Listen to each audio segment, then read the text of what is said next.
Hello friends, welcome back to my channel motherhood दिल से। My name is Rashmi Dutta और आज हम बात करने वाले हैं फीटल इकोजेनिक किडनी के बारे में।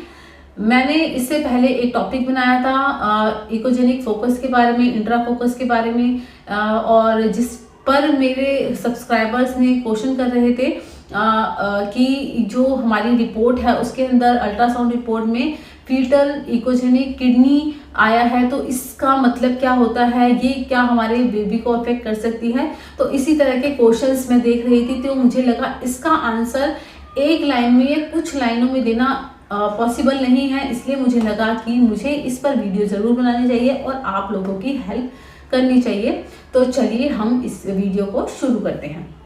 अगर आपके रिपोर्ट में फीटल इकोजेनिक किडनी लिखा आ रहा है तो इसके कारण कुछ भी हो सकते हैं, क्योंकि जो ये टर्म है आपकी, इससे कई किडनी डिसऑर्डर जुड़े होते हैं जिसका पता लगाना जन्म से पहले पॉसिबल नहीं होता।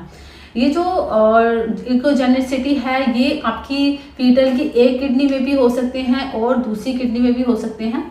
ये जो मतलब जो ये टर्म है इकोजेनिक, फीटल इकोजेनिक किडनी, ये क्या होता है, इसमें जो किडनीज होती हैं ये थोड़ी ब्राइट कलर की दिखाई देती हैं, डार्क कलर की दिखाई देती हैं, और जितने ही ज़्यादा वो ब्राइट कलर की या डार्क कलर की दिखाई देंगी उतने ही इकोजेनिसिटी फीटल में ज़्यादा होती है।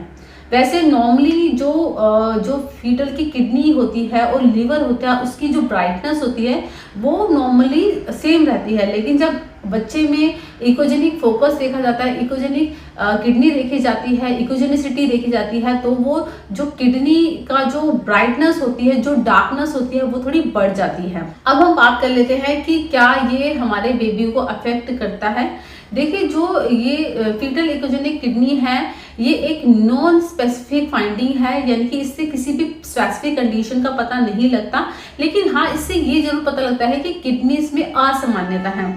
वैसे तो इसके बहुत सारे कोजेस हैं जिसका पता लगाना बहुत ही मुश्किल हो जाता है, लेकिन कुछ नॉर्मल कोजेस हैं जिसके द्वारा ये जो फोकस है ये देखा जा सकता है, जिसके बारे में मैं बात करूंगी आपसे।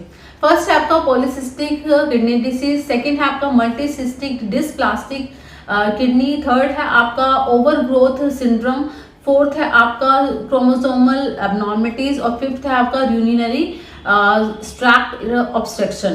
तो ये जो कोजेस मैंने बताए इनके कारण भी आपकी जो फीटल है, आपका जो बेबी है, उसमें इकोजेनिसिटी देखी जा सकती है।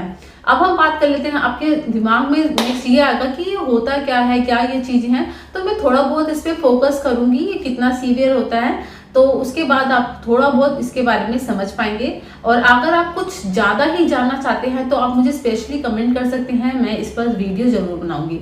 सबसे पहले हम बात कर लेते हैं पॉलीसिस्टिक किडनी डिसीज के बारे में। देखिए, इसको पीकेडी बोलते हैं। ये एक जेनेटिक भी हो सकती है, नॉन जेनेटिक भी हो सकती है। जब जेनेटिक होती है तो ये जो पेरेंट्स के जरिए 50% जो फीटल्स है, जो बेबीज हैं, उसमें आ जाती हैं। ये क्या होता है, इसमें जो सीवियर भी होता है और नॉन सीवियर भी होता है, इनकी जो थोड़ा कम सीवियर होता है।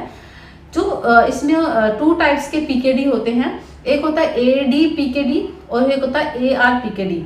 जो एडी पीकेडी होता है ये थोड़ा कॉमन हो पाया जाता है, और इसमें मतलब जब बेबी आपका थोड़ा बड़ा होने लग जाता है, मतलब एज के अकॉर्डिंग, एज बाय एज, जैसे समझ लीजिए बच्चा आपका 20 इयर्स का हो गया, उसके बाद आपको थोड़ा ध्यान देने की ज़रूरत होती है। उसको ईयरली जो टेस्ट होते हैं उसको वो करवाने की ज़रूरत पड़ती है, आपको बच्चों को थोड़ा ध्यान रखना पड़ता है, और सिस्ट कहीं बढ़ तो नहीं रहा, तो ये सब चीज़ें ध्यान रखनी पड़ती हैं। बहुत ही रेयर केसेस में जो किडनी फेलियर का इसमें डर रहता है, तो ये थोड़ा कॉमन रहता है और इसको मतलब मैनेज किया जा सकता है ताकि ये सिस्ट आपका बढ़े ना।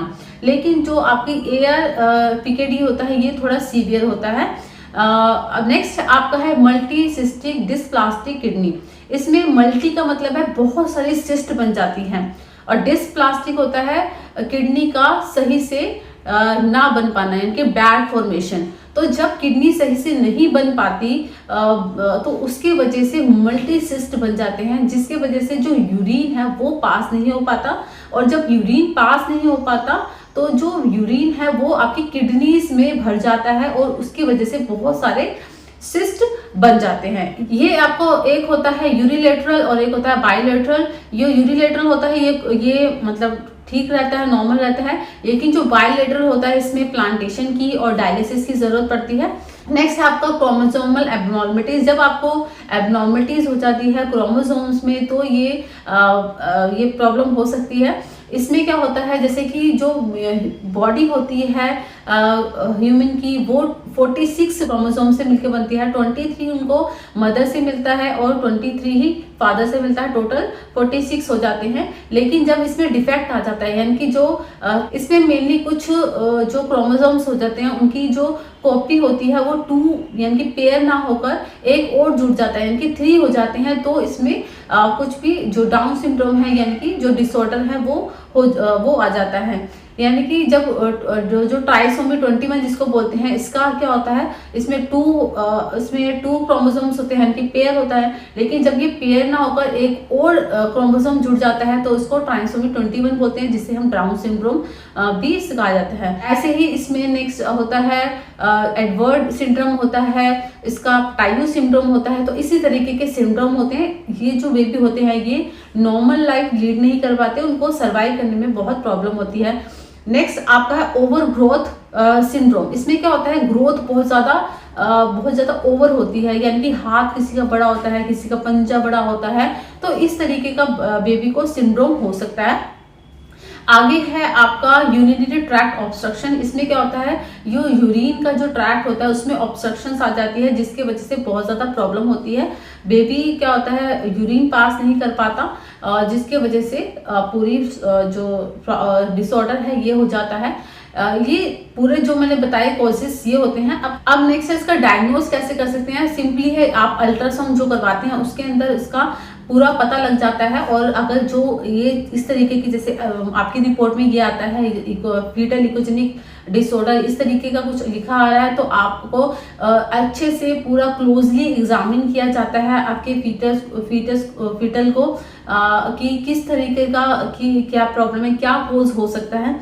तो सारी पूरी एग्जामिनेशन पूरा किया जाता है। और कुछ अलग चीजें भी देखी जाती हैं, जैसे कि एमनियोटिक फ्लूइड एप्रोप्रिएट है या नहीं, जो फीटल है, फीटल की जो किडनीज है उसका साइज कहीं एनलार्ज तो नहीं है, जो लिवर है उसका साइज एनलार्ज तो नहीं है। तो इन सब चीज़ों पर थोड़ा ध्यान फोकस किया जाता है, क्योंकि अगर बच्चे का जो यूरिन है, किडनीज का फॉर्मेशन सही नहीं होगा तो यूरिन पास होने में दिक्कत होगी। और अगर यूरिन पास नहीं होगा तो जो एमनियोटिक फ्लूइड है वो सही से नहीं बन पाएगा। और अगर फ्लूइड नहीं बना तो बच्चे की मानसिक और शारीरिक विकास, क्योंकि वो बहुत ज़्यादा इंपॉर्टेंट होती है का पूरी डेवलपमेंट में, तो वो उसमें प्रॉब्लम आ जाती है। तो ये सब जो फैक्ट्स होते हैं, जो तत्व होते हैं, एक दूसरे से मतलब कड़ी से जुड़े हुए होते हैं। अगर एक चीज नहीं होती तो एक चीज होती है।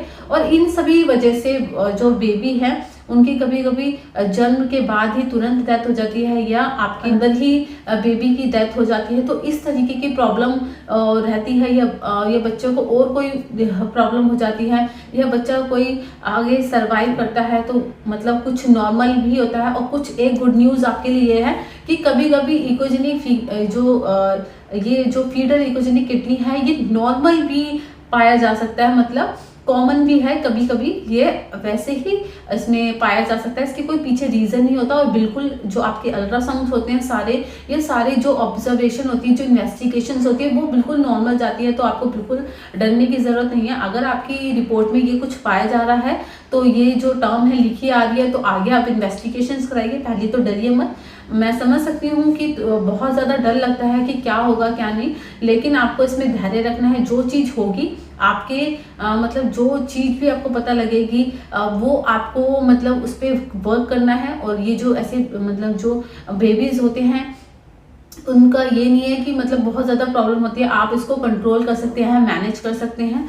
तो ये था इस वीडियो में। तो आई होप ये वीडियो आपको पसंद आई होगी। अगर वीडियो पसंद आती है तो प्लीज़ लाइक कर दीजिएगा। और अगर कोई भी कमेंट इससे रिलेटेड आप करना चाहते हैं तो प्लीज़ कमेंट बॉक्स में लिखिएगा, मैं इसका आंसर आपको ज़रूर करूँगी। एक सब्सक्राइबर मेरे लिए बहुत इंपॉर्टेंट है। और अगर आप कोई चीज़ चाहते हैं या किसी टॉपिक पर वीडियो बनवाना चाहते हैं तो वो भी आप मुझे कमेंट कीजिए, मैं इस पर वीडियो ज़रूर बनाऊंगी। और मेरे साथ प्लीज़ मेरा फैमिली मेम्बर बनिए बाय सब्सक्राइबिंग माय चैनल। चलिए मिलते हैं हम नेक्स्ट वीडियो में, तब तक के लिए take care and bye bye, नमस्कार।